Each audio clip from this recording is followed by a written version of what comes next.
Okay, nung nakaraan po ating pinag-usapan about the mantles of anointing, kung papaano ang mantel ng Diyos ay inililipat niya from generation to generation. At sinabi ko nga, if this church has been called for revival, dapat po tayong manatili sa level ng anointing na nais ng Panginoon sa atin upang tayo magamit kung saan man tayo dadalhin ng Panginoon, and also this church and new people, kayo po ay magamit sa Panginoon. Ang pagnasa ko po, alam nyo, kami pong mag-asawa, ang bawat isa sa inyo ay magamit ng Diyos. Amen? Dahil wala po kayo dito kung di kayo tinawag ng Diyos. Tayong lahat ay may panawagan sa Panginoon. Amen? At alam po na, napag-aralan natin kung paano yung na-transfer yung anointing from Elijah to Elisha, from Moses to Joshua, at kung paano po yung mantel na yon in the coming generation. At napag-aralan din po natin kung paano ang anointing na yon ay na-diminish nung mga nakaraan na mga taon ng katawan ni Kristo dahil ito po ay naligaw. But in the last days, the Church of God will rise up at i-invest ng Panginoon ang iglesia ng ating Panginoon ng isang greater anointing.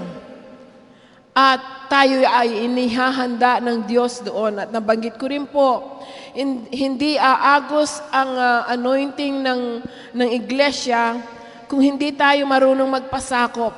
Amen? Kasi po, magpapasimula ito sa Ama, mula sa ating pastor, ito po ay dadaloy sa kongregasyon. Kaya kung hindi po tayong handang magpasakop, katulad po ni Joshua at saka ni Elisha, hindi po ito dadaloy sa atin. Mayroong blockade or hindrance na mangyayari. At mawawalan po natin yung pagpapala at plano ng Diyos na ninais niya para sa atin. Malinaw po ba yun? Amen. At ang mga darating na henerasyon ay magmamana ng anointing na to kung tayo mismo, ang mga henerasyon natin, di po ba? Mga anak natin, apu-apuhan, magmamana sila ng anointing na to kung tayo ngayon ay magsusumikap na hanapin ang mukha ng Diyos, alagaan ang anointing na to upang ang mga apo at apu-apuhan pa natin ay makamana sa anointing na to. Alam niyo po, pinag-uusapan namin, siguro sabi ko, bakit sa pamilya ko, ilan po kaming pastor, ano? Tapos mga Kristiyano yung mga kapatid ko, tapos yung mga pamangkin, hanggang apo. Siguro sabi ko, yung mga ninuno natin maka-Diyos. Sabi kong gano'n. Opo, posible po yun. Amen? Kaya pasalamatan po natin ang Panginoon sa mga tinanim ng ninuno natin, tayo ngayon ang nag-aani. Amen? So today, we will talk about the secret of the anointing. Kung meron po kayong mga notes dyan, mag-notes po kayo. The secret of the anointing. What is God's anointing? Ano kaya ang pagpapahid ng Diyos? Ano kaya ito? Ito po ay ang kaalaman ng supernatural na presensya ng Diyos na dumadapo sa atin. It is knowing the supernatural presence of God upon us. It is being aware of His presence with us. Kung tayo po ay palaging sensitive sa presensya ng Diyos na siya ay sumasa atin.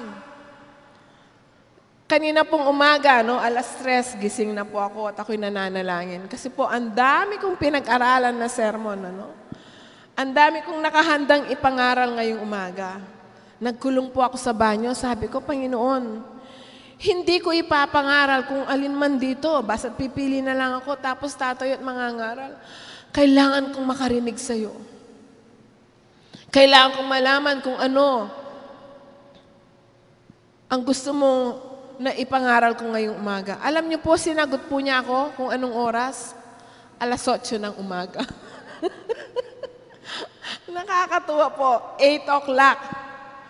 And from 8 o'clock, inedit ko po.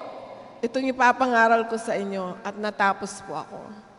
Binibigla po ako talaga ng Panginoon, but God is good sa kanyang faithfulness. Amen.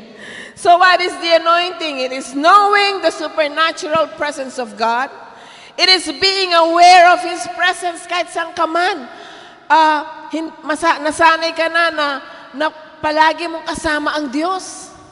Siya ba yung partner mo for life?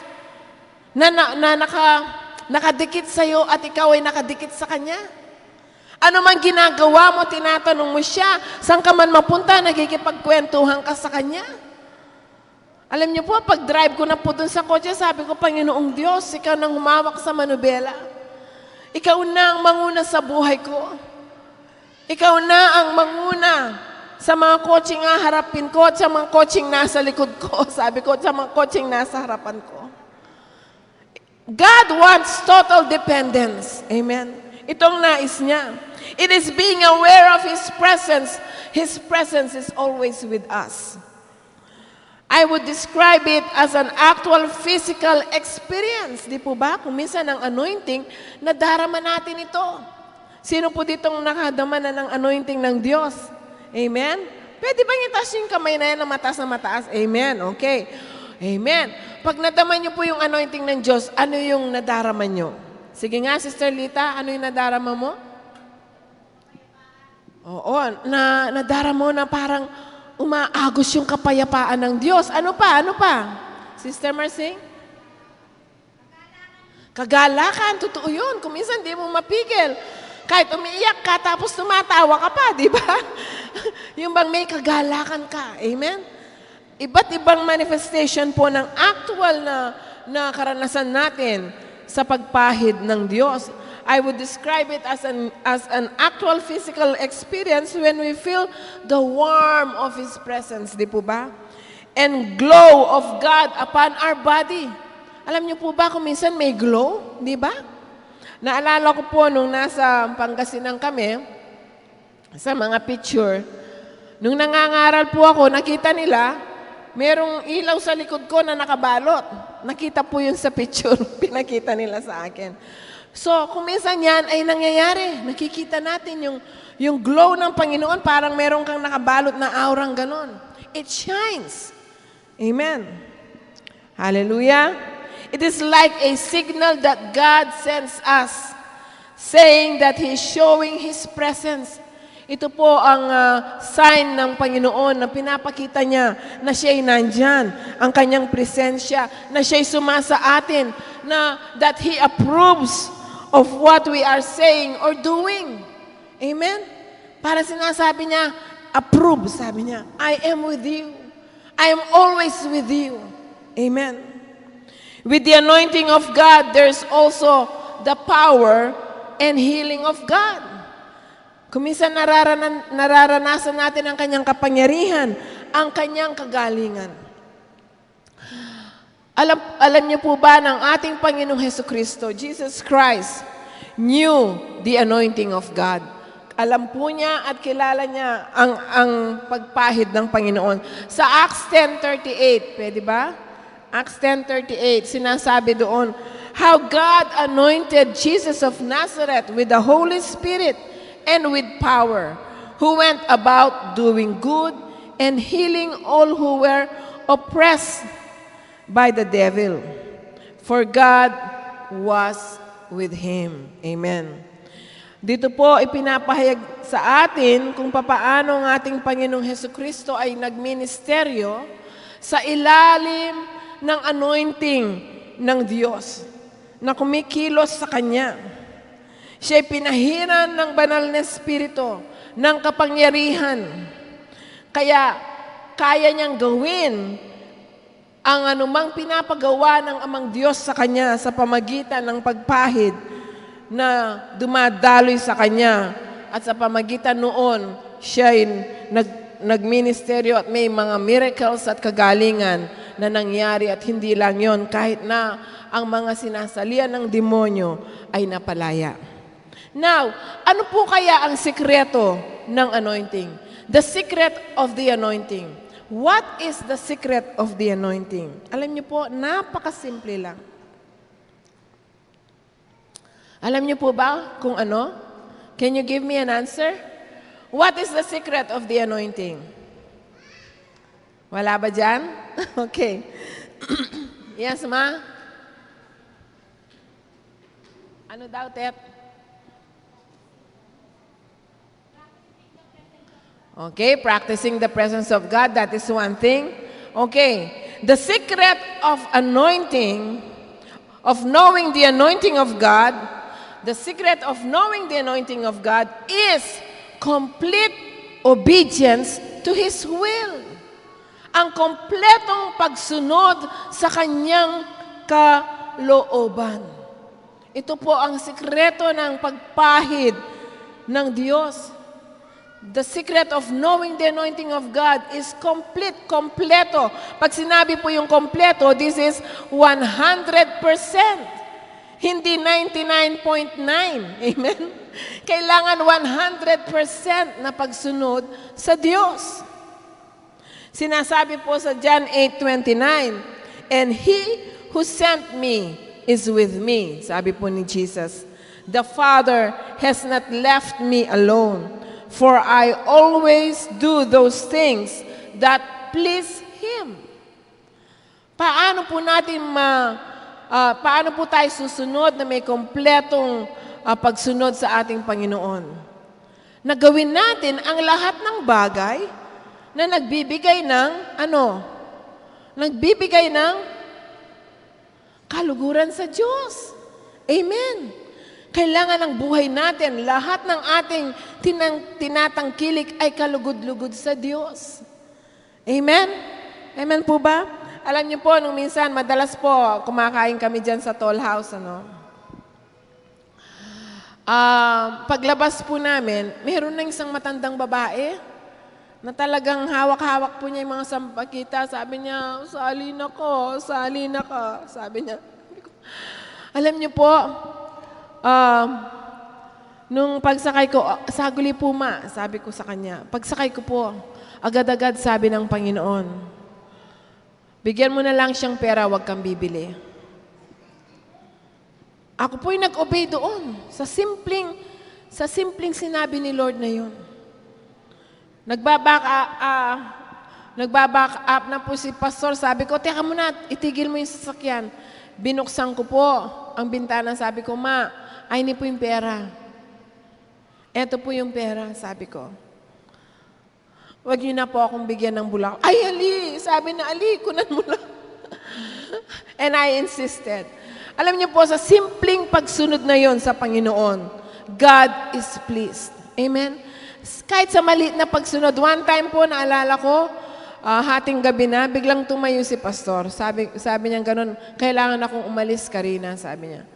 Sabi ko, hating gabi na, saan ka pupunta? Kailangan ako magpunta sa palengke, sa tapat ng Angelina Bakery, sabi niya. Bakit? The Lord impressed in my heart, may isang tao doon na talagang mabigat ang kanyang pandama. Kailangan ko siyang puntahan. Nagpunta po siya. Hindi po niya kilala kung sino to. And he obeyed. Alam niyo po, pagdating niya doon, yung tao nakahandusay doon, lasing na lasing, at that night, ang plano niya ay magpapakamatay na. But that night, he accepted the Lord. Hello? Kaya napakainam po, no? Na matuto tayong lumakad under the anointing of God. Matuto tayong lumakad sa ilalim ng pagsunod sa Kanyang kalooban, sa ilalim ng Kanyang presensya, maging sensitibo tayo sa Kanyang tinig. At ito po yung makukuha natin kung, sinabi ko nga, pipilitin natin, idiin ang ating sarili, na ilapit natin ang ating sarili sa relasyon natin sa Panginoon. Di po ba? Idikdik tayo. Yung sarili tayo, makipagrelasyon kayong Ginoo. Amen po ba? Amen po ba? Naalala ko po, nung high school ako, pag meron kang crush, no? Hindi kanya kilala, pero kahit siya magpunta, naku, hinahabol mo, tinitignan mo. Pinipilit mo yung sarili mo. Dinidikdik mo. Hello? Dapat sana ganyan tayo sa Panginoon. Amen? Amen po ba? Okay. Jesus Christ always knew the anointing of God because He always did the things that please God. Kung ginagawa po natin palagi ang mga bagay na nagbibigay kaluguran sa ating Panginoon, alam niyo po, we will learn to know ang anointing na kikilos sa ating buhay. With the anointing of God comes healing, yung pinag-usapan natin kanina.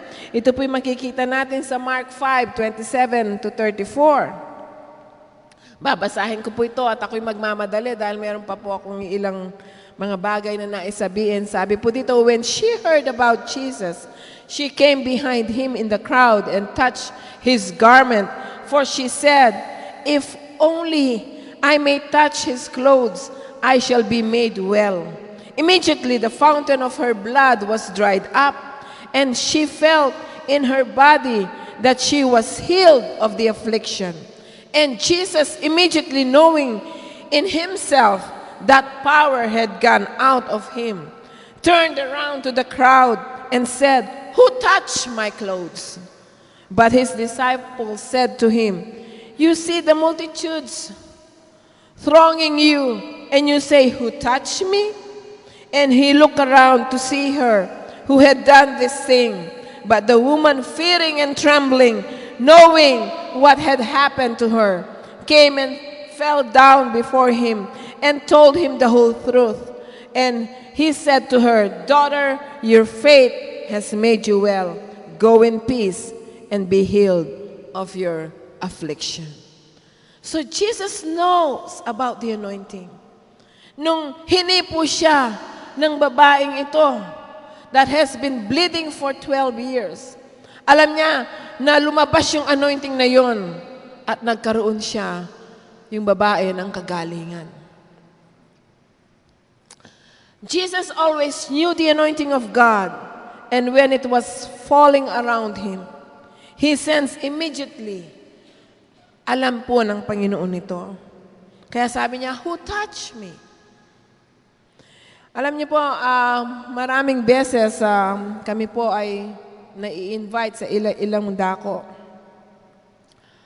At I am saying this with all humility, okay? I hope you will not misunderstood me. Madalas po, nadarama ko ang anointing ng Diyos parang agos ng tubig na napakalakas sa katawan ko pong ganon.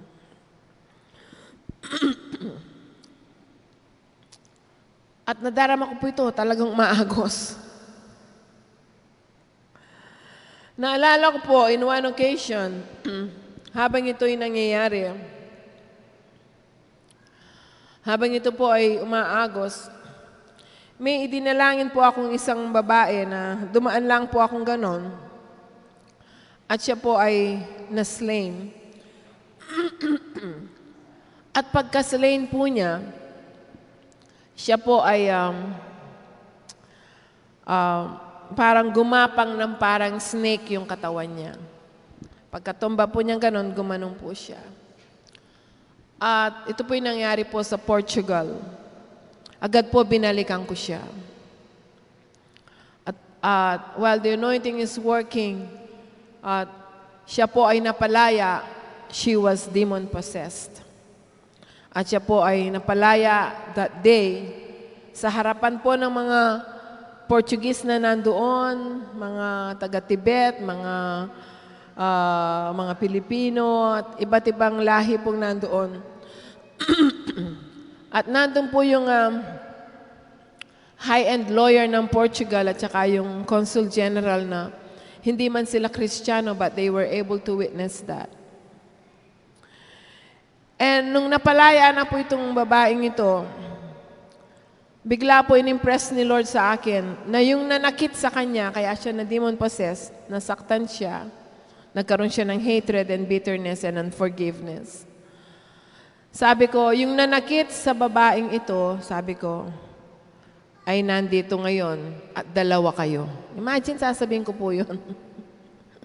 But it is the Lord who told me. At siya po, kung nandito kayo, I want you to come up front at yakapin niyo siya and ask for forgiveness. At sila po ay dumako sa harapan, niyakap nila, and they asked for forgiveness. At doon po naging kompleto ang pagkagalingan ng babaeng ito sa kanyang pagpalaya, sa kalayaan niya sa pagiging demon possessed niya. So, ito po ay nangyayari.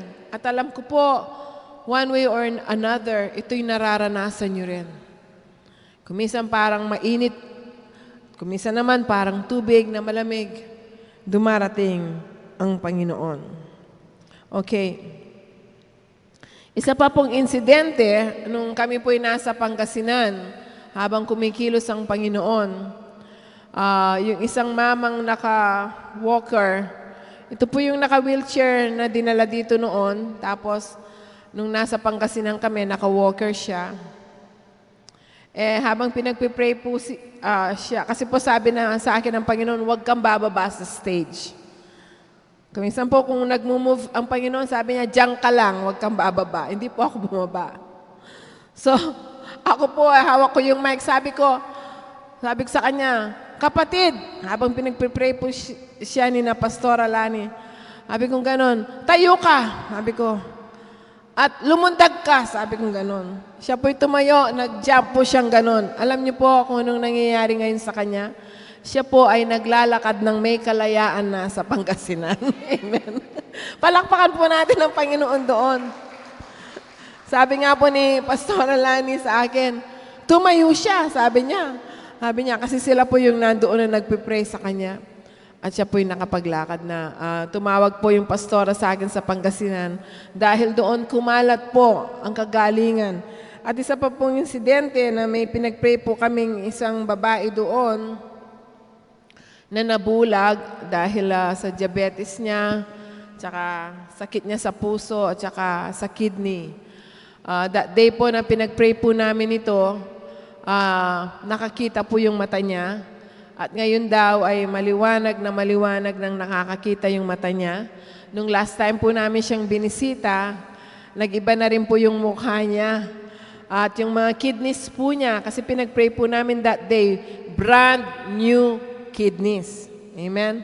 So, nakakatuwa po. Nung dinadialysis po siya, sabi niya, hindi ka na kailangan i-dialysis. Sabing ganon. Bakit? Sabi daw niyang ganon. Normal na yung dugo mo. Wala nang toxic. Kasi po pala, pag dinadialysis siya, ang dugo niya, kulay itim. Dahil puno ng toxic. That day po, normal po yung kulay ng dugo niya. Alam niyo po, kumalat na naman po ito sa Pangasinan. Sabi po ng pastora sa akin, Pastora Karina, ang dami na pong tao dito, tawag ng tawag sa akin. Hindi ko na po alam kung saan sila dakon nang gagaling. Sabi niya, kailan po kayo pupunta rito? Alam mo, kapatid, sabi ko, tandaan mo, nagpapagaling ang Panginoon. Hindi si Karina at hindi ikaw. Sabi ko gano'n. So, kahit wala man tayo, o ikaw nandiyan ka, sabi ko, ikaw na lang manalangin sa kanila at gagaling sila. Sabi ko gano'n. So, purihin po natin ang Diyos sa kanyang ginagawa. Amen po ba? Last Wednesday po, ay meron pa po palang nangyari sa Dagupan. Yung babae, yung kanyang sis, ay kasing laki po ng takap ng mayonnaise. Ganun po, no? Nandito po. Pinag-pray po namin yun ni Pastora Lani. Naka-line up po kasi sila. Pagkatapos namin siyang pinag-pray, umalis na pong ganon. No? And tapos, bigla po akong tinawag ni Pastora Lani. Sabi niya, Pastora, nagbalik siya. Tignan mo, nawala na yung bukol. Wala nga po yung bukol. Ayun po, kumala na naman po yung sa Dagupan. So the Lord is good. Amen? The Lord is good. The Lord is good. Last Wednesday lamang po, no? Sa training natin dyan, dumating po yung auntie kong dalawa galing ng Amerika para magbakasyon. So gusto po nila kaming makita, so nakisali po sila sa training. After po ng training, yung isa, sabi niya, Karina, alam mo ba, ang tagal ko nang nagsasuffer sa pain ko sa back. Kahit anong posisyon ang gawin ko. Kaya kanina nakikinig tayo. Di mo ba ako napansin sa upuan? Ganyan na ako ng ganyan. Kasi ang sakit-sakit. Sabi niya ganun. Auntie, sabi ko, tignan ko nga yung likod mo. Alam niyo po yung spinal cord niya, ganito. Ganon, tapos gumanon. So may curvature siya. Sabi ko, okay, kumain ka muna. Sabi ko, then pagpe-pray ka namin. So that night po, pinag-pray namin siya. Sabi ko, sige, magbow ka, sabi kong ganun. Abutin mo yung toes mo. Habang inaabot po niya yung toes niya, dinadalangin namin na tutuwid yung spinal cord niya. Tutuwid yung spinal cord niya. Tutuwid. Alam niyo po bang na lumampas pa yung kamay niya sa mga toes niya? Halimbawa po, ito na yung floor, ano? Gumanyan pa po yung kamay niya. Ibig sabihin, lampas na po yun, di po ba? Nakita po yan ni na Sister Miriam at saka ng nanay ko. Tapos, after that, sabi ko, gumanon ka. Gumanon po siya. Hindi ko dating nagagawa to. Hindi ko man maabot yan eh. Sabi niya ganon. Nung tignan po namin yung likod niya, na-diretso na. Amen. This was just last Wednesday. Purihin po natin ang Diyos. Okay. And my prayer na tayong lahat ay gamitin ng Diyos. Amen? Na tayong lahat ay gamitin ng Diyos. Alam niyo po, sayang po ang panahon natin. Na tuwing linggo nakaupo lang tayo dyan. Nabibless tayo sa Word of God and then pag-uwi natin, we're back to normal. Kailangan magkaroon, we should make a difference. Kailangan makita talaga na ang buhay ng Diyos ay sumasa atin. Kasi po kapag ang buhay ng Diyos ay sumasa atin, hindi mo mapigilan yan. Saan ka man mapunta, saan ka man mapadako, may nangyayari. Hello? Hello, alam niyo po ba yun? Walang sayang sa buhay niyo. Lahat ng inyong ginagawa, may nangyayari. Kahit ni 5, wala kang pera sa bulsa. Saan ka man mapadako, may nangyayari. Mapapadako ka sa iba't ibang lugar without any money in your pocket. Dahil may nangyayari. Amen? You are living under the anointing. You are living under the presence of God. You are living under complete obedience to God. May nangyayari. At ito pong dalangin ko sa bawat isa sa atin. Amen? Saan man tayo madako, may nangyayari. Sa sa SM, in-invite si pastor na magsalita sa isang anniversary po ng isang eskwelahan. Sa SM Clark po nila ginawa sa event center. And I was blessed. Alam niyo po, ang lang niya is congratulatory po, no? Parang i-congratulate lang niya yung mga graduates and talk about the grace of God. Pero ang sobrang tuwa ko po sa loob ko is that sa buong SM, nadidinig ko ang pangangaral ng salita ng Diyos. Tinawagan po niya lahat ng nanonood, lahat ng naglalakad dyan, sabi niya ganun. I am asking you to pause for a while. Kilalanin natin si Jesu Cristo. Ang dami pong nanalangin and they accepted the Lord Jesus Christ. May nangyayari. Saan ka man mapadako, may nangyayari. Hello? And then after that po, na-invite po kami sa ACM. Pati doon, may nangyari. Hallelujah. Ito po yung wing po ng 700 Club on Missions. May nangyayari. They are coming over here po, ang 700 Club, this coming months po. So may nangyayari. At dapat maging productive tayo. Hello. When the anointing is working in our lives, we are productive. Amen? We are productive. Ang dami pong pumupuntang mga tao dyan. Ang bigat po ng dala nila. Kina-counsel namin. Kumisan, alam niyo po, hindi ako makatulog. Inaalala ko yung problema ng taong yon. But in the midst, may nangyayari. Hello? Hello? Dalangin niyo ba, Lord God, make a difference in my life. Saan man makapunta, Panginoon, meron akong naapektuhan. Hello? O baka po yung, alam nyo naman yung mga langgam, ano? Pag nagkita nila, di ba ganyan po yung mga langgam? Sana wag ganyan. Amen? Amen? Ang lalapas, oo nga, magkikita tayo, pumuputok ang presensya ng Diyos. Hello? Amen? Amen? Amen. Praise God. Okay. In Exodus 30, 22 to 30, dinidescribe po sa atin kung paano ginagawa yung anointing oil. Okay?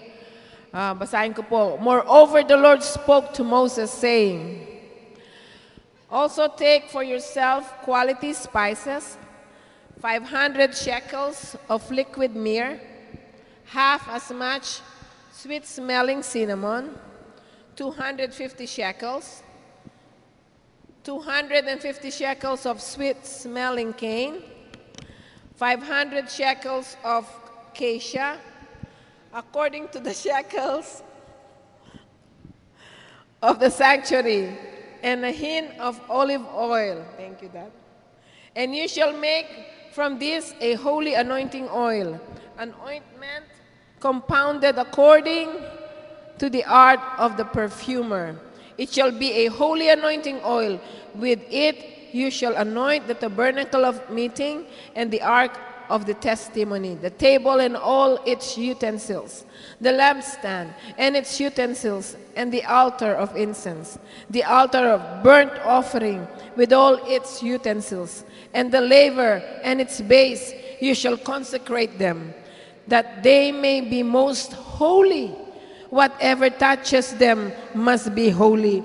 And you shall anoint Aaron and his sons and consecrate them, that they may minister to me as priest.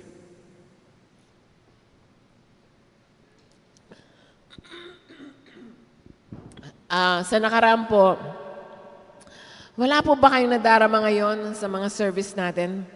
Parang ang gaan umagos ng salita ng Diyos. Di po ba? Ang dami po nagsishare sa akin eh.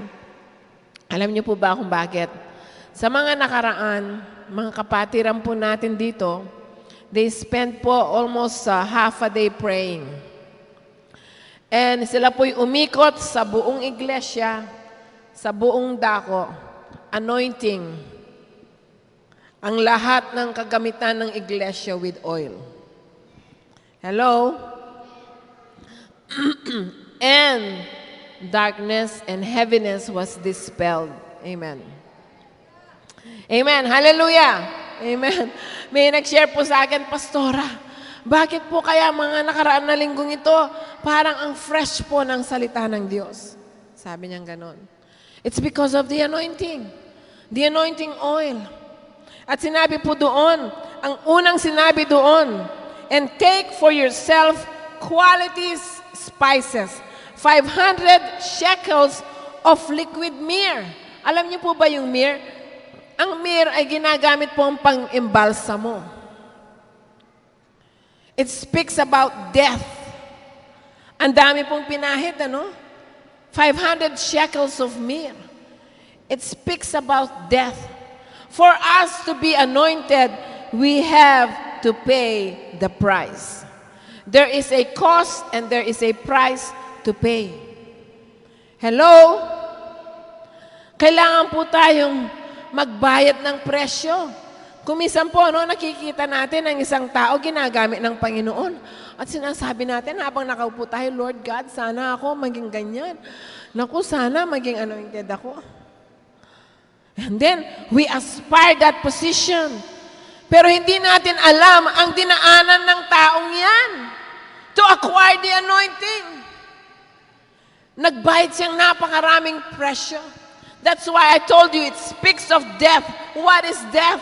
Rejection. You will be misunderstood. You will be ridiculed. Ano pa? You will be rejected. Ano pa? Pagkakamalian ka. Marami kang presyong babayaran. Most of the time, you carry heavy crosses. At binabata mo ang mga krus na to na pinapahintulot ng Panginoon na pasanin natin. So there's always a cost and a price for anointing. Tumahimik po kayo pagdating ng presyo. Hello? And most of the time, you set yourself apart. Most of the time. Apart from what? Attraction ng sanglibutan. Naalala ko po nung ilang Sunday na nakaraan, nagkaroon po tayo ng parang konting seminar dito about cleaning up our house. About sa warfare. Alam niyo po, isang bagay na dapat nating gawin sa bahay natin, halungkitin po natin lahat ng mga DVDs na pinapanood natin. It affects your family and your life and your home. Kailangan isa-isa, linisin yan, alisin yan. Yung hindi nagbibigay ng kaluwalhatian sa Diyos, yung mga may malalaswang mga scene sa mga DVD yan, hindi lang yun. Yung mayroong ano pa? Nakakatakot na films, horror, kaya yung mga bata hindi makatulog mag-isa sa kwarto nila. Wiwiwi lang ng hating gabi, gusto niya may kasama. Why? Dahil sa pinapanood nila.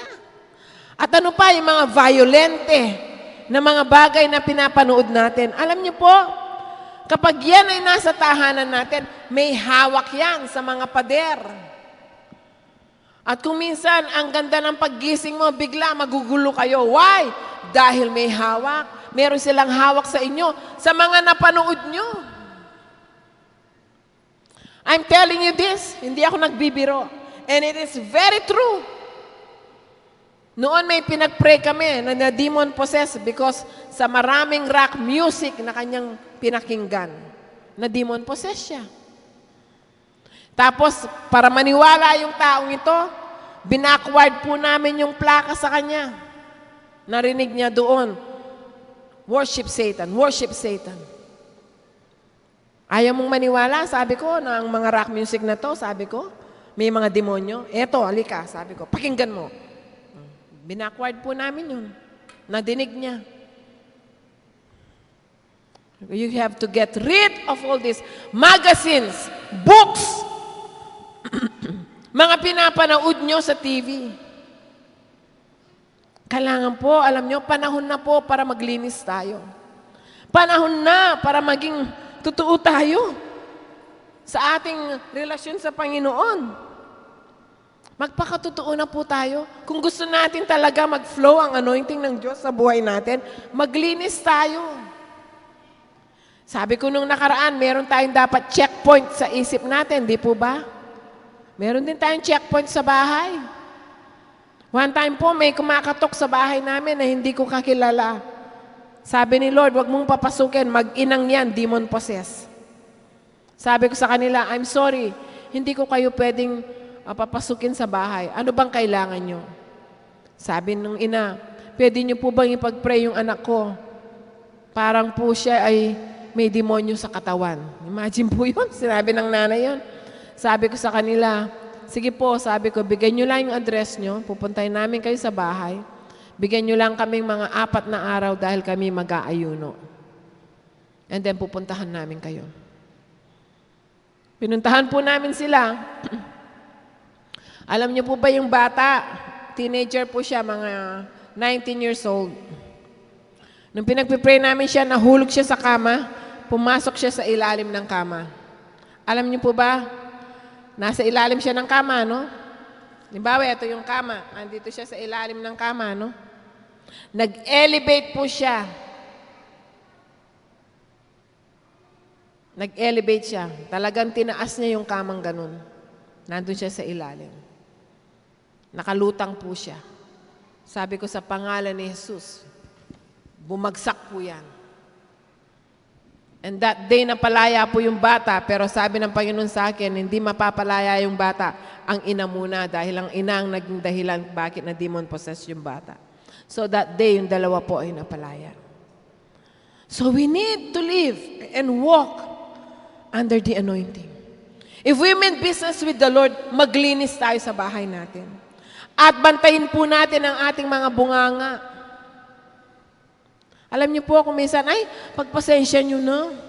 Kasi expression ka mo naman ito eh. Expression ko lang naman yun eh. Mura. Mura ng mura. Tatawagan niya yung tao, hindi sa pangalan na, oy, may kanina, makanya na. Di po ba? Mga Kapampangan, ano po yan, mahilig sa mura eh. Pati bibig natin, bantayin natin. We have to mean business with the Lord. Kasi po, pag hindi, malapit na siyang dumating. Alam niyo po, pag hindi po, pagdating niya may iwan tayo. Hindi tayo aabot. Why?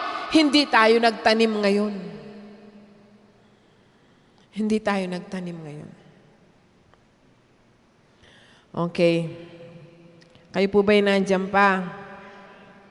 Okay, I want to read to you Psalm 133. Ito po yung ilustrasyon ng anointing. Sabi po sa Psalm 133, Behold how good and how pleasant it is for brethren to dwell together in unity.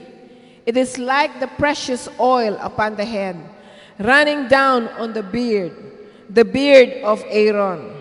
Sino po si Aaron? Ang priest, high priest. Running down on the edge of his garments. It is like the dew of Hermon, descending upon the mountains of Zion. For there the Lord commanded the blessing, life forevermore. Hallelujah. Thus the unity of the brethren is compared with the holy anointing oil.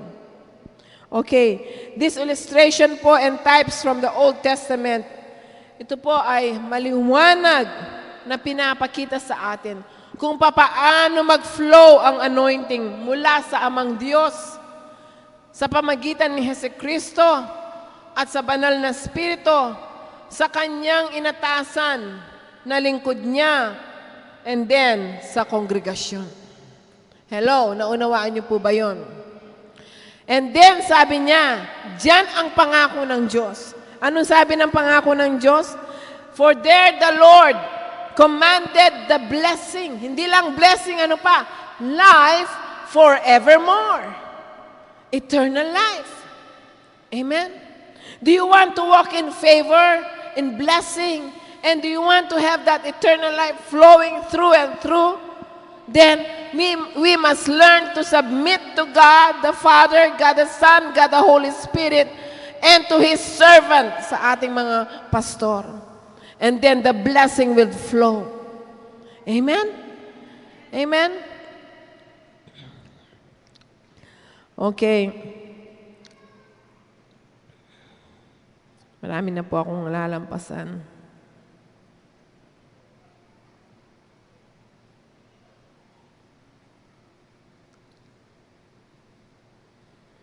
Okay.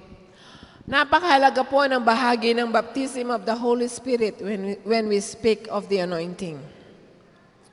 Ito po ay isang mahalaga at importanteng bahagi if we will walk under the anointing. An essential aspect to knowing the power of the Holy Spirit is to be baptized with the Holy Spirit. Sino po dito ang nakaranas ng bautismo ng banal na Espiritu? Can I see your hands? Up high. Okay.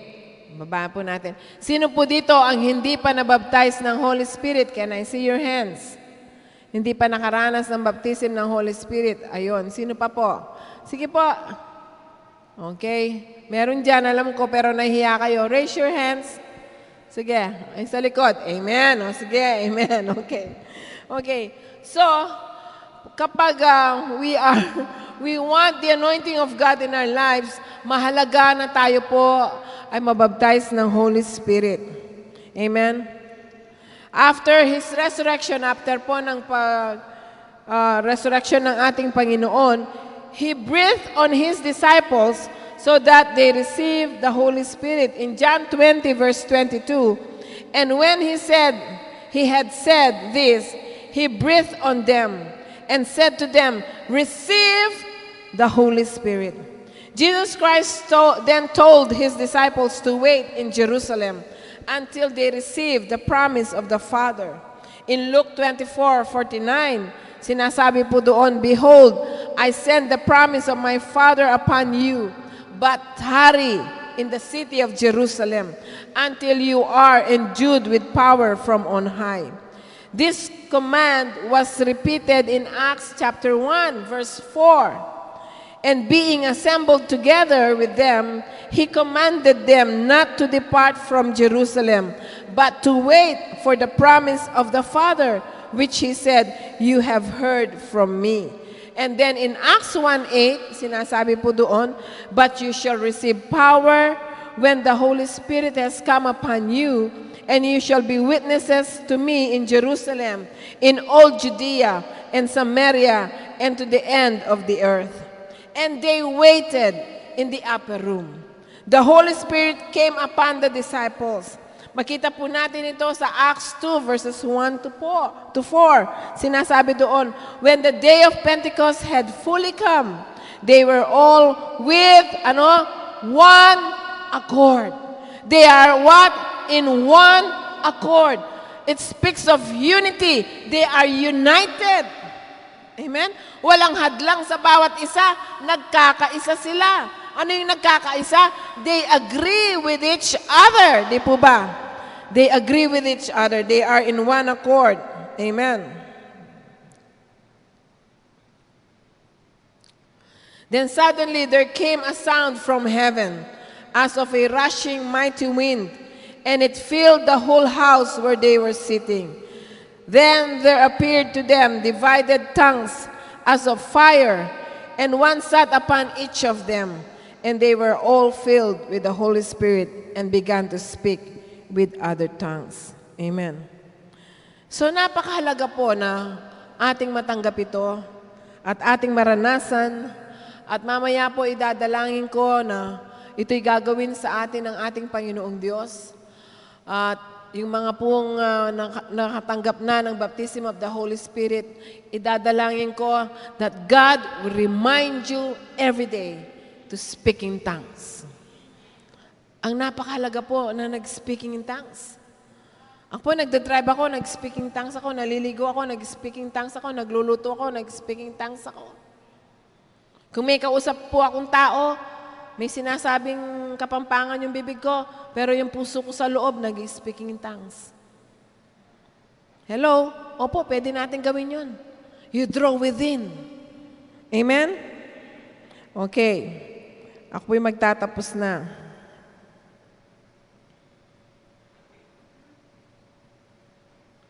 Okay, paano natin malalaman ang anointing ng Diyos? Una, surrender absolutely to the Lordship of Jesus Christ. Total surrender. Number 2, believe the Word of God in its entirety. Ang kabuuan. Kailangan tayong maniwala at manampalataya sa salita ng Diyos. If you have never received any form of water baptism, kailangan po tayong mabaptize in water. So sa mga darating na linggo, we will announce po the date ng ating water baptism. Ang kung sino man gustong mabautismo ng tubig, we will set a date at gagawin po natin to. It is very important dahil we signify na tayo po ay patay na sa ating lumang pagkatao at tayo babangon muli sa ating bagong pagkatao, yung kaligtasan na tinamo natin sa ating Panginoong Diyos. Yung luma nating pagkatao ay namatay na at ngayon tayo ay nabubuhay lamang sa ating Panginoong Hesukristo. Panibagong buhay. Amen? And then, repent from all sins. Kailangan po tayong magsisi sa lahat ng ating mga kasalanan. Especially po yung unbelief, yung pagdududa natin. Repent of so much fear. Nagwo-worry tayo sa buhay. At tayo po ay magsisi kung tayo man ay nakisalimuha sa anumang gawa ng mga mangkukulam, mga albularyo, anumang pananampalataya nito, tayo po ay dapat magsisi nito. At tayo rin po ay magsisi kung hindi tayo makapagpatawad sa sino mang taong nanakit sa atin. Amen? We must repent of unforgiveness. Hello? Kahit palagi kang sinasaktan, okay lang. Amen? Pagkatapos ka nilang sinaktan at inabuso, itapon mo na yon. Oo, nasaktan ka. Pagkatapos, Lord God, biya ko niya kaya sa'yo na to. Pinapatawad ko sila. Okay? Okay, ano pa? Yung blockade sa ating pag-iisip dahil nagdududa tayo. At dahil sa wrong doctrine na naitanim sa ating isip. Ano pa? Be baptized with the Holy Spirit. And then what? Read again the scriptures in 1 John 2:20. Sulat niyo po ito. And 2:27, which confirm that we have an anointing from the Holy One. And then go on your knees and say a simple prayer. Mamaya po, gagawin natin yan. If you do this in your heart, then you will sense the peace of God coming around you, and you will feel the physical warmth of the Holy Spirit. Okay? Ano pa? Pray for others and serve them in love of the Lord. Amen? Alam niyo po, when unity is working in a church, it's because we love one another. Amen. Do you love one another? Do you love us? We love you. Amen. Kailangan po magbunga yung pag-ibig sa ating puso, sa bawat isa, pagmamalasakit. Amen. We show concern at mag-encourage tayo sa bawat isa. Amen. Yung lang sabihin mong, ang ganda-ganda mo ngayon, kapatid. Tapos sasagutin ka niya, ngayon lang ba ako maganda? Hindi, araw-araw. So, it's good enough that we greet them. Amen. We smile at them. We encourage them. Yung saying positive words sa ating mga kapwa, alam nyo, nagpapalakas po ito. Hello? Amen po ba? Amen? Pray for them. Amen. Be prepared to witness about Jesus Christ at every opportunity. Amen. Learn about the ministry. Lalo na po yung ministry of deliverance. Sa mga darating na araw, we will learn that every Wednesday po sa ating mga training about deliverance and knowing the authority that God has imparted unto us. Amen. Now, practice the anointing. How do we practice the anointing? We need to put it into practice what we have learned. Ano po, how do we practice this? In Luke 6:38, sabing ganon, give and it will be given to you. Good measure, pressed down, shaken together, and running over will be put into your bosom. For with the same measure that you use, it will be measured back to you. So, as you seek for the anointing, and as God is using you with that anointing, give it freely. Amen? Sa sino mang makita mong nangangailangan ng panalangin, pray. Kapatid, bakit kaya mukhang ang bigat mo ngayon? Dalangin mo ako, nandito ako sa sitwasyon na to. And then, idalangin mo siya. Ipadama mo yung pag-ibig, pagmamalasakit. Di po ba? And then, yung measure na yun na inabot mo sa kapatid mo, yun ay babalik sa yung higit pa sa tinanim natin. Hello? Amen?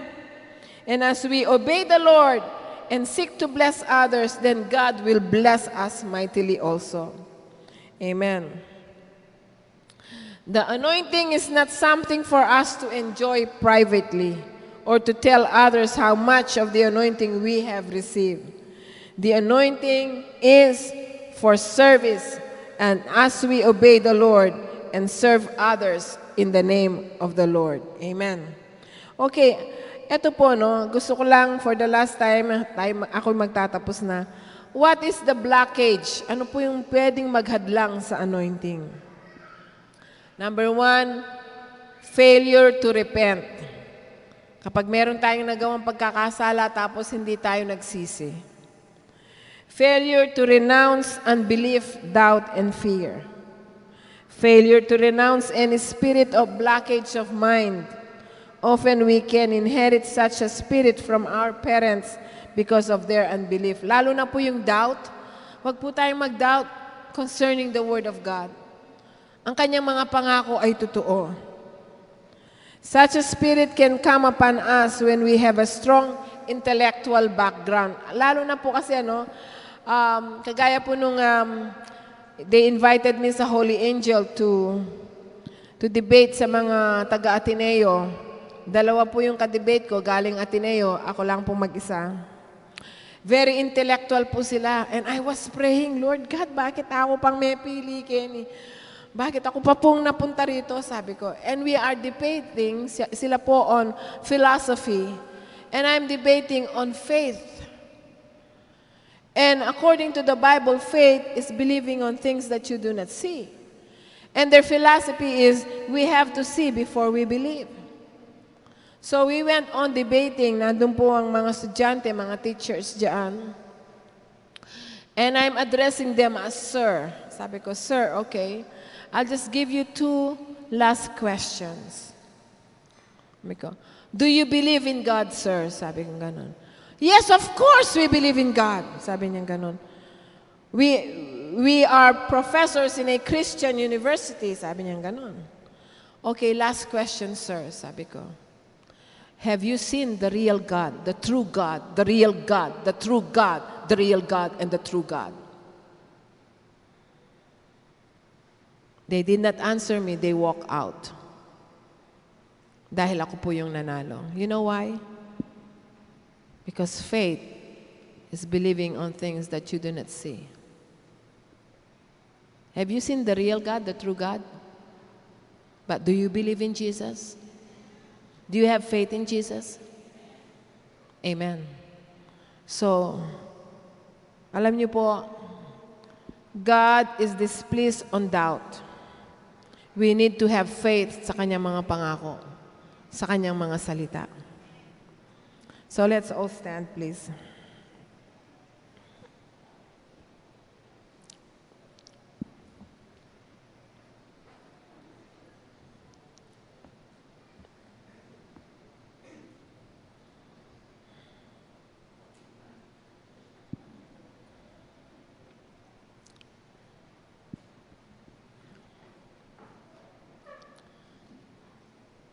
Isa pong malaking oportunidad ang pinibigay sa atin ng ating Panginoong Diyos. Sa tuwing tayo po ay nagkakatipon. Hindi ko po alam kung ano ang kalagayan natin ng bawat isa.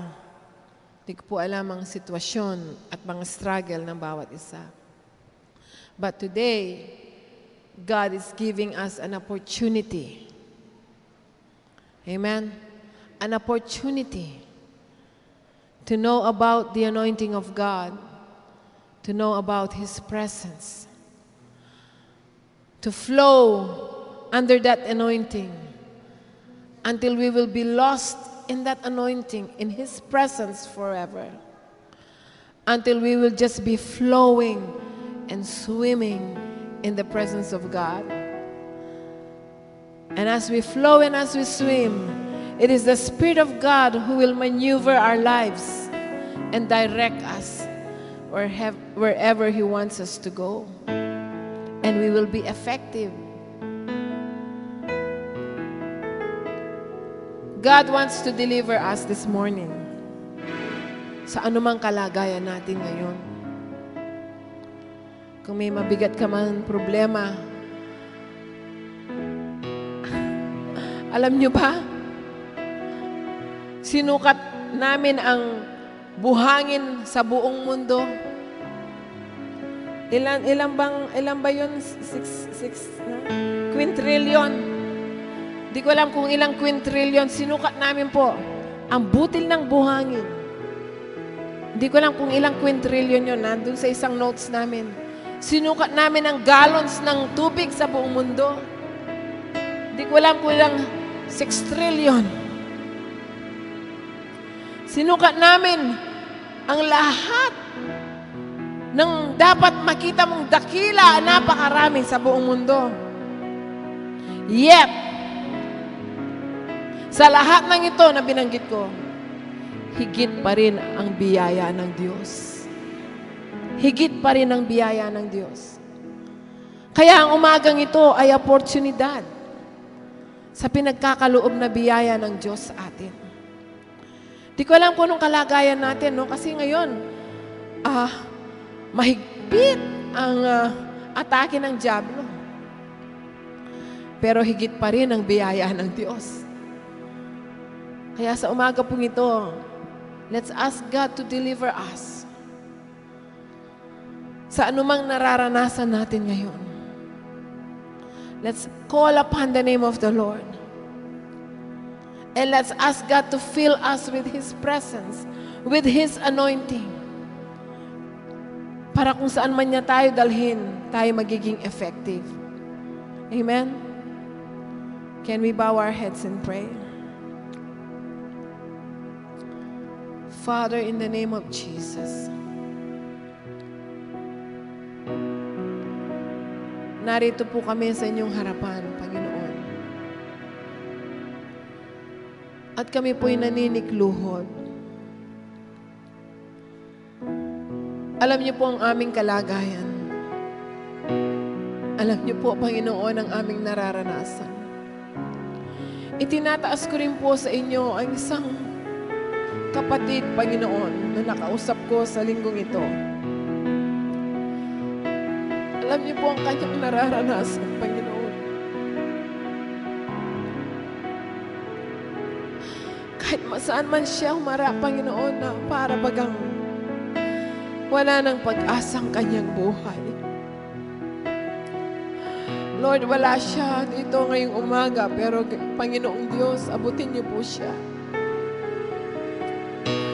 Abutin niyo rin po ang aking mga kapatid.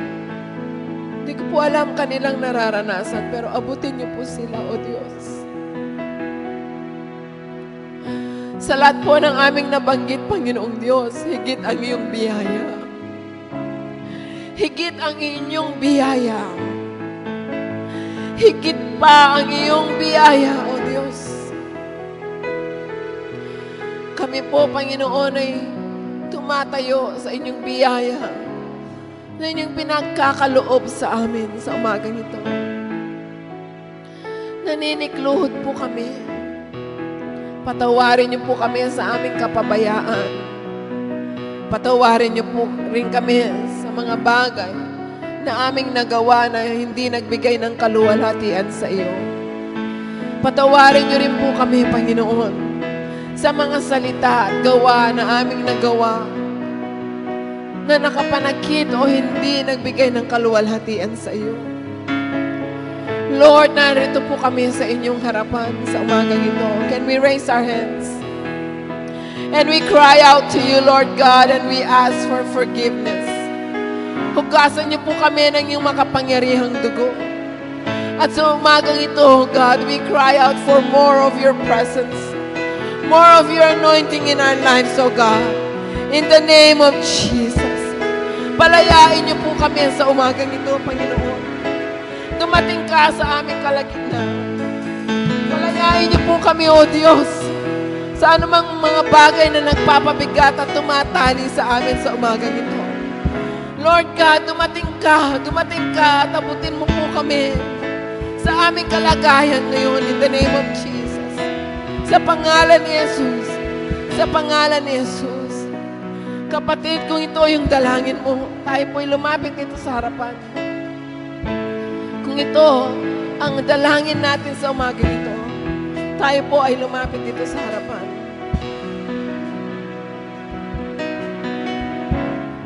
At tayo aabutin ng Diyos. At siya ang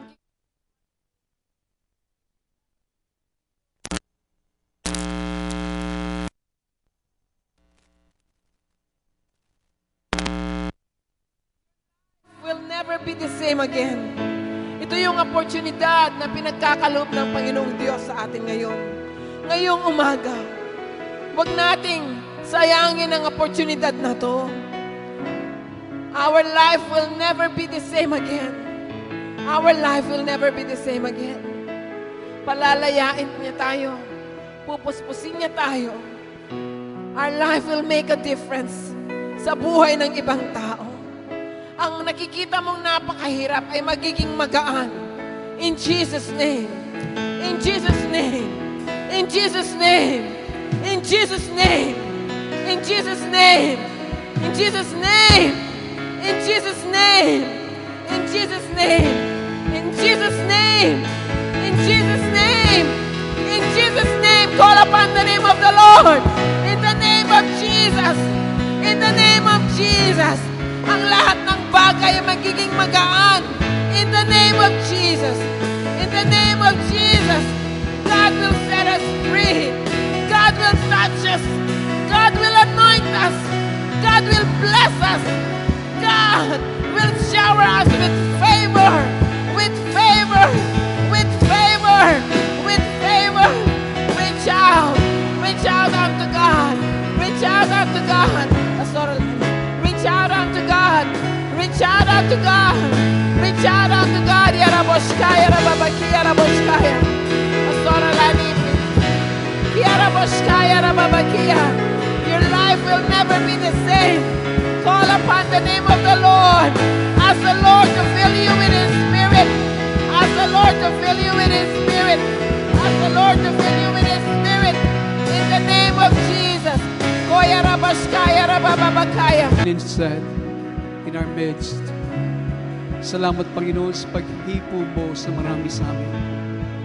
Thank you for the anointing that has flowed, Lord, na umagos, Panginoon, sa aming mga buhay, sa aming pagkatao, sa aming lupang pangangatawan. We receive it, Lord. The anointing has break the yoke. The anointing has filled us, Lord. Pinuspos mo kami, Panginoon, this morning. And Father, just like we have heard, Lord, help us, Lord, to walk in your Spirit, to walk in the direction of your Spirit, Lord. Walk in the anointing of your Spirit, Lord. So that, Father, saan man kami idala, Panginoon, you will make a difference, Lord, to people around us. So, Lord, it is your anointing, Lord, ang buhay mo, Panginoon, at pagpapahid ng iyong banal na Espiritu Santo, Panginoon, na parang langis, Panginoon, ang siyang maagos sa puso at buhay ng maraming mga tao. So, Lord God, and everything that we touch, Father, everything we touch, oh God, it will be touched by Thee. So, Lord, we thank you for what you have done. I commit everyone into your hands. For thine is the glory and honor. This we ask in Jesus' name. And everyone will say, Amen and Amen. That's all we say.